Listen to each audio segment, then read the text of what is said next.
বাবা বাজার থেকে ছোট্ট ছোট্ট আলু নিয়ে এসে আর বাবা বলছে কিরে এবছর তো আলুর দম করলি না। তাই বাবার আবদার রাখতে আজ আমি করব ছোট্ট ছোট্ট আলু দিয়ে আলুর দম। তাই ভাবলাম আলুর দম কি আর শুধু শুধু খাওয়া যায়, সাথে যদি হয় ফুলকো ফুলকো লুচি। তাই আজ করে নিব আলুর দম আর ফুলকো ফুলকো লুচি। আমি ছোট ছোট আলুগুলোকে লবণ দিয়ে আগে থেকেই সিদ্ধ করে নিয়েছি। আলুর দম করার জন্য প্রথমে আমি আলুগুলো ভেজে নেব। তাই কড়াইয়ে দিয়ে দিচ্ছি তেল।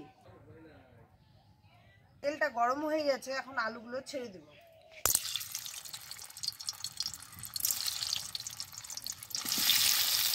একটু লবণ দিয়ে দিব, লবণ দিয়ে নেড়ে নিব হালকা করে।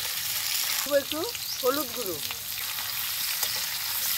আলুগুলো আমি লাল লাল করে ভেজে নিলাম, আর দেখুন কত সুন্দর লাল লাল হয়েছে। এখন তুলে নিব। আলু ভাজার তেলেই আমি তেজপাতা, শুকনো লঙ্কা আর গোটা গরম মশলা ফোড়নে দিয়ে দেবো জিরে। এখন সবগুলো একটু নেড়ে নিব। আর আজকে আমি ভাবছি আলুর দমটা একটু অন্যরকম করব, নিরামিষ নয়, আমিষ আলুর দম করব। তার জন্য নিচ্ছি পেঁয়াজ, ছেড়ে দেব। একটু নেড়ে নিব। আমার ভাজা হয়ে গেছে, এখন দিয়ে দিব রসুন বাটা, আদা বাটা দিয়েও একটু মিশিয়ে নেব। রসুনের দেখবেন একটু হালকা গন্ধ আছে, আর ওই গন্ধটা যদি একটু ভাজা না হয় ভালো লাগে না খেতে। এখন মশলা দিয়ে দেবো। দিয়ে দিচ্ছি লবণ, হলুদ গুঁড়ো, ধনে গুঁড়ো, জিরে গুঁড়ো। মশলাটা যাতে না পুড়ে যায় তার জন্য আমি দিয়ে দিচ্ছি সামান্য একটু জল। দিয়ে দিচ্ছি লঙ্কা গুঁড়ো। মশলাগুলোকে ভালো করে কষে নেব। একটা টমেটো কুচি দিয়ে দেবো, দিয়ে ভালো করে নাড়তে থাকবো। মশলাটা তেল না ছাড়া পর্যন্ত কষতেই থাকবো। তেল না ছাড়লে মশলাটা কিন্তু ভালো মতন কষা হবে না, আর কষা ভালো না হলে খেতেও ভালো লাগে না। তাই আমি ভালো করে কষে নেব।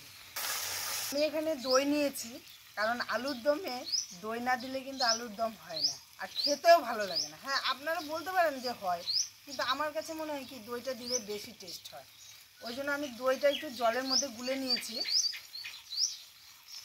ভালো করে দইটা ফেটিয়ে নিলাম, ফেটিয়ে নিয়ে দিয়ে দেবো।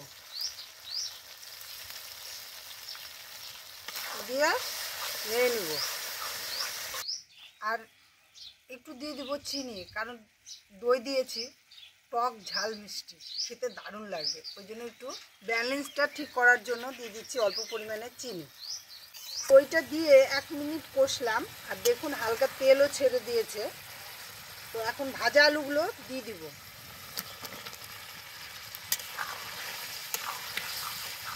সাথে কয়েকটা মটরশুঁটি দিয়ে দিব, কারণ মটরশুঁটিগুলো একটু কষবে। এখন আলু আর মটরশুঁটি দিয়ে ভালো করে কষিয়ে নেব। কষা হয়ে গেছে, এখন জল দিয়ে দেব। আমি গ্রেভি গ্রেভি টাইপের করব, তাই জল অল্প পরিমাণে দিব। এটা দিয়েই চাপা দিয়ে দেব।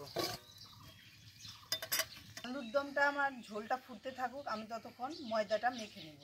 ময়দার উপর দিয়ে দেব তেল, লবণ, চিনি, একটু ময়াম দিয়ে নেব। তেল, লবণ, চিনি একসাথে মিশালে কি হবে, লুচিটা ফুলকো ফুলকো হবে আর খেতেও ভালো লাগে। আর না ছাড়া কী হবে, জায়গায় জায়গায় চিনিটা থেকে যাবে আর ভালো করে মিশবে না, লুচিটাও ফুলবে না।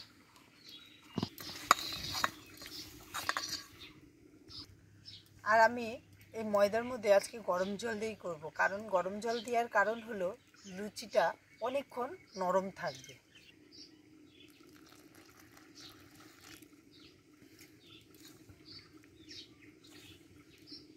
বেশি শক্তও না, বেশি নরমও না, কত সুন্দর হয়েছে। আর গরম জল দেওয়ার জন্য ময়ামটা আরও বেশি সুন্দর হয়েছে। তা আমি এখন এটা ঢেকে রাখবো। ঢাকনাটা খুলে দেখি আলুর দমটা কি পরিযায়ী আছে। তা অনেকটা আটকে গেছে, আলুগুলো সেদ্ধ হয়ে গেছে, দেখি হ্যাঁ খুব সুন্দর সেদ্ধ হয়েছে। আমি এখন একটু গরম মশলা গুঁড়ো দিয়ে দেবো, কয়েকটা ধনেপাতা কুচি দিয়ে দেবো,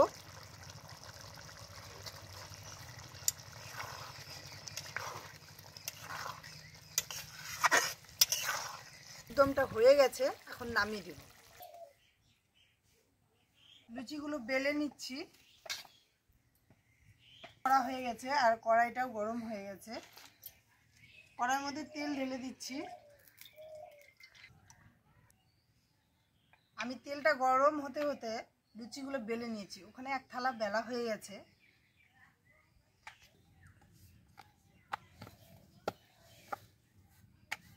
একটু টেনে টেনে বেলতে হবে, কারণ এটা ময়দা তো।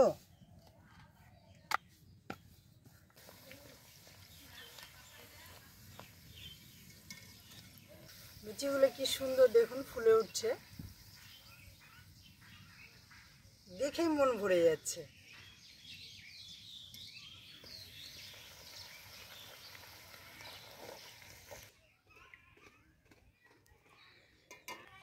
আমি এইভাবে করে লুচিগুলো ভাজবো।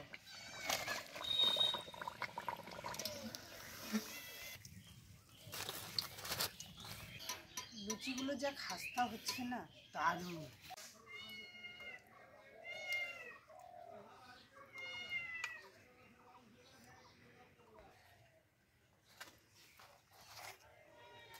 রান্না তো হয়ে গেল, এবার খেয়ে দেখার পালা। লুচিগুলো বেশ সুন্দরই হয়েছে। বাপরে, আলুগুলো তো দারুণ লাগছে, সফট হয়েছে, দারুণ।